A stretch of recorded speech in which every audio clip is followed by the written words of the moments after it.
राहुल गांधी का क्या भरोसा है कि चुनाव जीतने के बाद रायबरेली में रुकेंगे। हो सकता है वायनाड मुँह कर जाएं, तो उनको हम कहाँ ढूंढेंगे। जब हमारा जो प्रत्याशी भाजपा का वो लोकल का प्रत्याशी है, हमें कोई काम होगा तो हम वहाँ पहुँच जाएंगे। उनका पूरा परिवार रहता है, उनके बेटे मिलते हैं, उनके 4 भाई हैं। वहाँ जाने के बाद कम से कम हमें तो लगता है कि हाँ हमारा काम होगा। लेकिन राहुल गांधी का तो कोई प्रतिनिधि भी यहाँ नहीं है।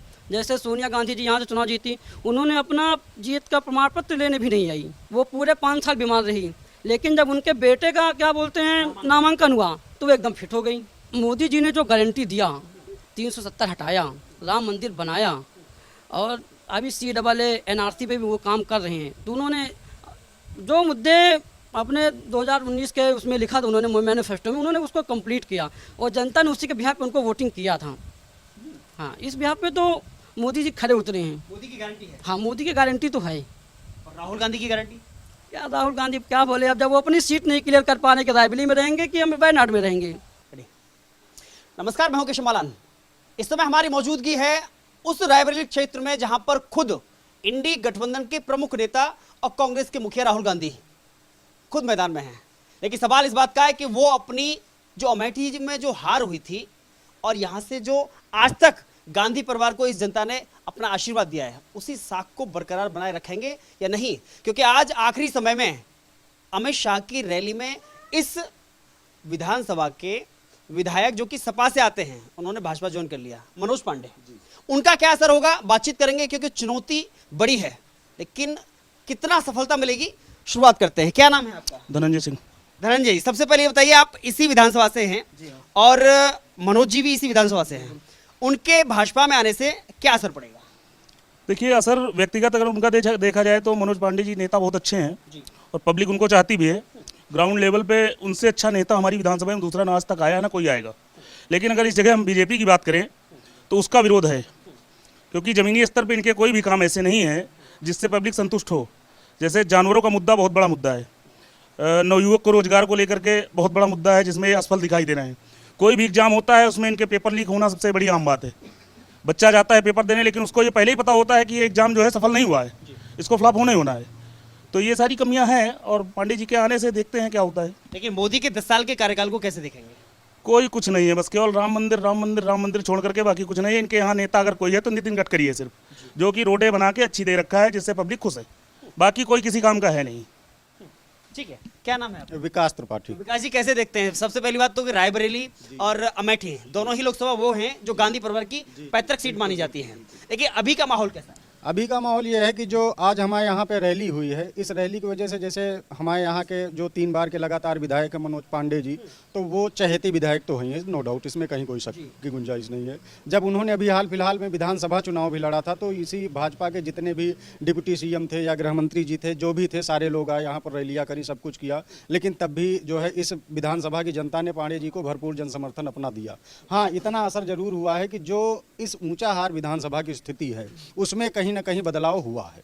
पांडे जी के आने की वजह से जो उनका बेस वोटर है, बेस वोटर कहीं ना कहीं उनके इशारे का इंतजार कर रहा था। आज उन्होंने अपना बिल्कुल क्लियर कर दिया है, तो पत्ते खोल दिए उन्होंने, जो अभी तक मतलब प्रयास कई बार किए जा रहे थे। हाँ, इतना भी जरूर था कि उन्होंने राज्यसभा में क्रॉस वोटिंग भी करी, सब कुछ था, लेकिन क्या था कि उनके समर्थकों को ये इंतजार था कि कब वो भाजपा में ज्वाइन करते हैं। अभी तक उन्होंने पत्ते नहीं खोले थे। तो अब जो उनके समर्थक हैं वो खुल करके उनकी तरफ से ऊंचाहार विधानसभा में उनकी वजह से बीजेपी की तरफ मूव होंगे। तो उनके फैसले से कितना खुश हैं? बहुत खुश हैं, कोई ऐसी दिक्कत नहीं है। हाँ, लेकिन यह है कि थोड़ा सा 10 साल में जो मोदी गवर्नमेंट की एंटी इनकम्बेंसी है उसका असर कहीं ना कहीं दिख रहा है।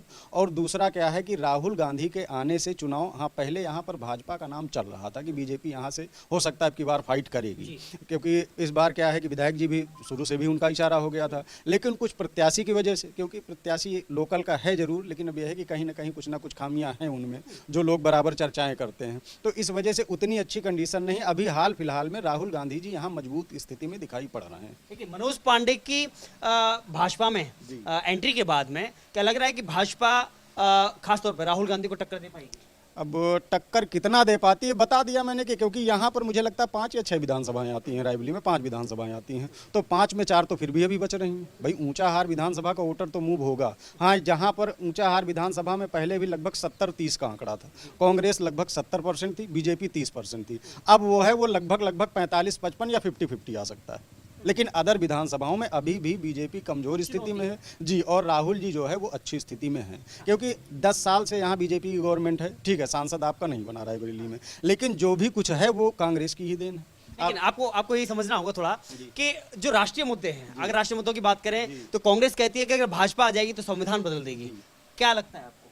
अब ये तो खैर ऐसा हाँ हो भी सकता है, ऐसा हो भी सकता है, लेकिन अब हम लोग उसको इतने कॉन्फिडेंस से नहीं कह सकते। अब वो लोग नेता हैं, एक दूसरे के ऊपर कैसे क्या आरोप लगाते मोदी हैं। कहते हैं कि कांग्रेस आ गई तो मंगलसूत्र बेच हाँ, तो देंगे। वही तो बता रहे हैं ना कि कौन मंगलसूत्र बेचता है, कौन देश बेचता है, कौन संविधान खत्म करता है। लेकिन ये सब मुझे लगता है कि जनता के बीच में वही जो उस तरीके की जनता है वो इन बातों को सुनती है, लेकिन जैसे इस तरीके की पब्लिक है इन सब बातों को वो नहीं मानती। ऐसा कुछ नहीं, ना तो वो संविधान खत्म करेंगे ना वो मंगलसूत्र बेचेंगे। लेकिन गारंटी दोनों पार्टियां दे रही हाँ, हैं। गारंटी वो गारंटी दे रही हैं कि जनता को मोदी की गारंटी है, और राहुल गांधी कह रहे हैं कि हम महिलाओं को लखपति की गारंटी, किसानों को, युवाओं को रोजगार की गारंटी। मोदी की गारंटी बिल्कुल इतना सा है। इतना सा मतलब ये है कि एक आप सपोज कीजिए कि 10 बीघे का काश्तकार है, 10 बीघे का काश्तकार जो 6 महीने में एक फसल लगाई जाती है, एक फसल की अगर 10 बीघे की कास्ट जोड़ी जाए तो लगभग 1.5 लाख के आसपास आएगी।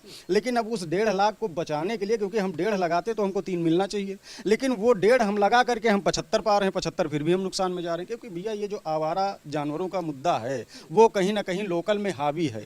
इससे खुश कौन है 2000 से? जिसके पास, जो बहुत छोटे तबके का है, जिसके पास शायद 2 बिस्वा या 4 बिस्वा जमीन है, भाई उसको साल में चलिए 6000 मिल गया, कोई बात नहीं। लेकिन अब हम लोगों को 6000 आप मत दीजिए, बंद कर दीजिए। लेकिन हाँ, इतना गौकशी के खिलाफ हम लोग भी हैं, क्योंकि हिंदू हैं, हम लोग कतई नहीं चाहते कि नहीं गौकशी हो। लेकिन इसकी कहीं ना कहीं एक परमानेंट व्यवस्था हर ग्राम पंचायत स्तर पर या न्याय पंचायत स्तर पर बनानी चाहिए, कि जिससे हम लोगों को इससे निजात मिल सके। ये किसानों की आम समस्या है।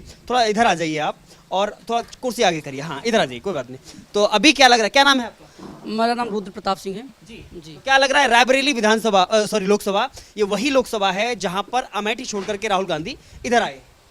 राहुल गांधी को काम है यहाँ से भागना वायनाड, वायनाड से रायबरेली आना, क्योंकि राहुल गांधी पूरी तरीके से फ्लॉप है राजनीति में। यहाँ पे अभी जो हमारे मौजूदा विधायक मनोज पांडे जी हैं, उनके आने से कहीं ना कहीं भाजपा प्रत्याशी को मजबूती मिली है, और उनके आने से कम जो मार्जिन है वोट का 50% बढ़ गया है। तो मान के चलिए आप ओवरऑल करीब 1 लाख वोट मनोज पांडे जी भाजपा को दिलाएंगे। तो क्या राहुल गांधी के लिए एक नई चुनौती है? हाँ, चुनौती तो है, क्योंकि राहुल गांधी का क्या भरोसा है कि चुनाव जीतने के बाद रायबरेली में रुकेंगे। हो सकता है वायनाड मुँह कर जाएँ, तो उनको हम कहाँ ढूंढेंगे?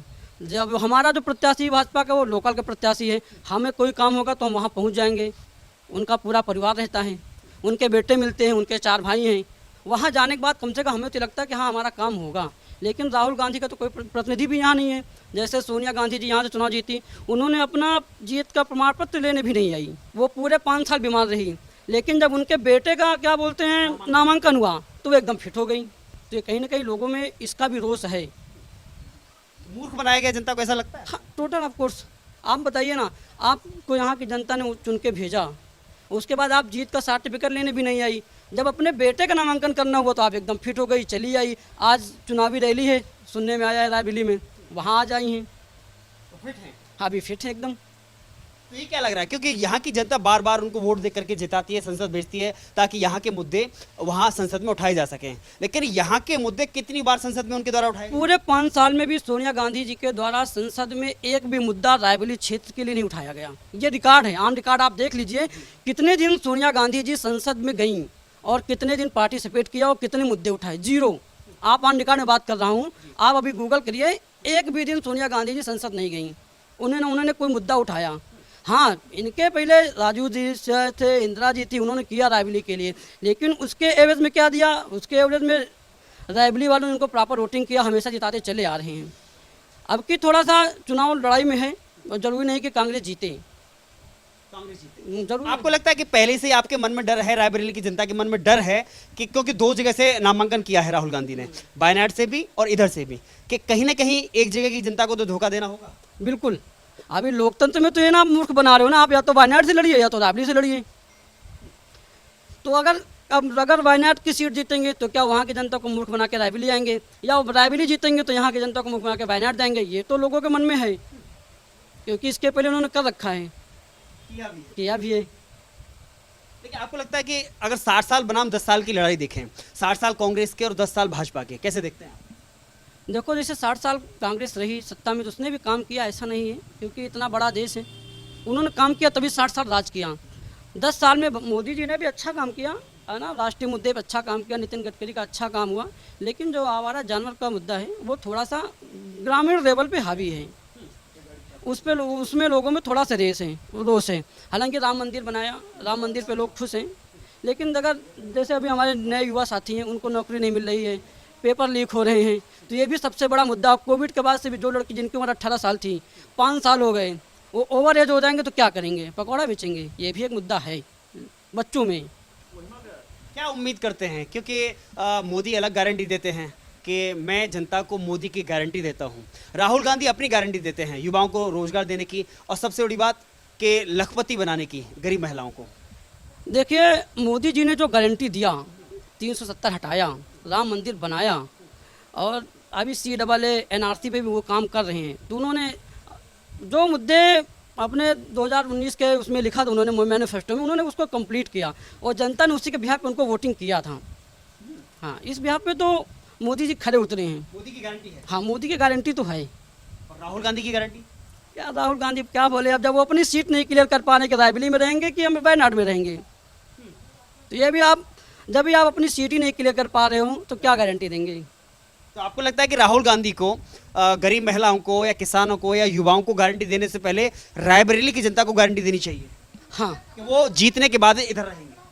हाँ, जीतने के बाद पहले उनको ये बताना पड़ेगा कि हम रायबरेली में ही रहेंगे। अभी उन्होंने वायनाड में बोला था कि वायनाड हमारा परिवार है, इसके पहले अमेठी परिवार था, अमेठी से हार गए तो रायबरेली को परिवार बना रहे हैं, हालांकि परिवार था। अभी उन्होंने अब लेटेस्ट उनका इंटरव्यू था कि वायनाड को उन्होंने परिवार बनाया कि हम वायनाड को बहुत प्यार करते हैं, वायनाड मेरा परिवार है। तो मुद्दा है, क्योंकि लोग सब पढ़े लिखे हैं, वो ज़माना चला गया, लोग समझते हैं चीज़ों को अच्छे से, उसके बाद वोटिंग करते हैं। एक सवाल और कि जो राहुल गांधी ने कहा कि अगर हमारा सत्ता में आते हैं, इंडी गठबंधन सत्ता में आता है, तो हम खटाखट एक झटके में गरीबी मिटा। हाँ, सबसे बड़ा मुद्दा तो यही है कि चुनाव जीतने के बाद प्रधानमंत्री बनेगा कौन। सबसे बड़ा मुद्दा तो यही है, राहुल गांधी जी बनेंगे, ममता जी बनेंगी, केजरीवाल बनेंगे कि अखिलेश यादव जी बनेंगे, पहले तो वही डिसाइड करें कि बनेगा कौन मुख्यमंत्री। सबसे बड़ा प्रधानमंत्री, सबसे बड़ा चैलेंज तो यही है ना कि बनेगा कौन प्रधानमंत्री। उस आपस में ये लोग लड़ झगड़ जाएंगे, उसके बाद फिर बिखर जाएंगे। तो उन्होंने गरीबी हटाने का जो फॉर्मूला बताया, खटाखट से एक झटके में। अरे वो तो अलग बात है, 70 साल से गरीबी हटा रहे हैं, दादी जी भी गरीबी हटा रही थी, अपना भी गरीबी हटा रहे हैं, पोता भी गरीबी हटा रहा है, तो ये गलत है सरासर। नहीं, सवाल ही नहीं उठता ना। आप सोचिए कि पॉपुलेशन बढ़ती जा रही डे बाई डे, अब ऐसा कोई जादू तो करेंगे नहीं कि तुरंत आएंगे और तुरंत सबको 2-2 लाख 10-10 लाख दे देंगे, ऐसा कुछ नहीं है। देखो, लोकतंत्र है, देश है, न्यायिक व्यवस्था है, जो भी प्रक्रिया होंगी वो धीरे धीरे सारे कार्यक्रम होंगे। जिस हिसाब से रायबरेली और अमेठी की जनता ने गांधी परिवार को प्यार दिया, चाहे वो राजीव गांधी हो, सोनिया गांधी हो, इंदिरा गांधी हो, चाहे वो राहुल गांधी हो, लेकिन उसके बदले में यहाँ की जनता को कितना और कैसा मिला? जैसे सोनिया गांधी जी तो अपने कार्यकाल में रेल कोच कारखाना और एम्स का निर्माण कराया है, उसके पहले रायबरेली में ITI लगा है, NTPC ऊंचा बनाया है ना, कताई मिल लगी है। लेकिन आप सोचिए, शुगर मिल भी इन्हीं के समय में, Sonia Gandhi ji super prime minister कही जाती थी, उनके ही समय में ITI से करीब 3000 लोग BRS लिए, सुपर प्रधानमंत्री थी, और रायबरेली में ही ITI लगा हुआ था। इवन शुगर मिल हमारे यहाँ बंद हो गया, पेपर मिल बंद हो गया, ये तब बंद हुआ जब सोनिया गांधी सुपर प्राइम प्रधानमंत्री थी, तो नहीं होना चाहिए था। इसमें भी लोग जागरूक हैं, इसको समझते हैं, मुद्दा तो है। चलिए, बहुत बहुत धन्यवाद। अभी इनकी बात आना बाकी रहेगा। क्या नाम है आपका? विमलेश बहादुर सिंह। जी, किस पर भरोसा है रायबरेली की जनता को? रायबरेली की जनता पर किसी भरोसा नहीं, कुछ नहीं भरोसा। मोदी 15 लाख दे रहे थे, बताए कि जब वो गरीबों को हम 15 लाख अकाउंट में तुरंत भेज देंगे। किसानों को बताया कि दोगुनी आय कर देंगे, आज तक 1 गुनी भी आय नहीं हुई। और अब किस पर भरोसा किया जाए? तो गारंटी दे रहे हैं ना राहुल गांधी, गरीबों को लखपति बनाने की और गरीबी मिटाने की। हाँ, आप कह रहे हैं, मगर उस पर क्या कहें कि क्या कौन गारंटी दे रहा है? इन नेताओं से क्या गारंटी हम माने कि कौन गारंटी? मोदी तो कह रहे थे 15 लाख हम भेज रहे हैं अकाउंट में तुरंत भेज रहे हैं। साहब, क्या नाम है आपका? जी, क्या नाम है? राजेश सिंह। राजेश जी, जी, तो क्या लग रहा है रायबरेली के मन में क्या है? रायबरेली के मन में तो कांग्रेस है जी। गारंटी दोनों दे रहे हैं, दोनों गारंटी दे रहे हैं, किसी की गारंटी का कोई भरोसा नहीं है। लेकिन राहुल गांधी अमेठी छोड़ के रायबरेली आए हैं, क्यों? अमेठी छोड़ के यहाँ पहले इनकी दादी इंदिरा जी यहीं से थी, उसके बाद सोनिया जी हुई। ये पारंपरिक सीट है कांग्रेस की। आए हैं अपने विश्वास से आए हैं और जनता साथ भी दे रही है। लेकिन मनोज पांडे अभी हाल ही में उन्होंने भाजपा ज्वाइन किया है, हाँ। क्या असर पड़ेगा? पर क्या असर पड़ेगा, लेकिन बहुत ज़्यादा कोई असर नहीं पड़ेगा। सच्चाई ये है, राहुल गांधी को टक्कर दे पाएंगे? नहीं दे पाएंगे। बहुत बहुत धन्यवाद, शुक्रिया।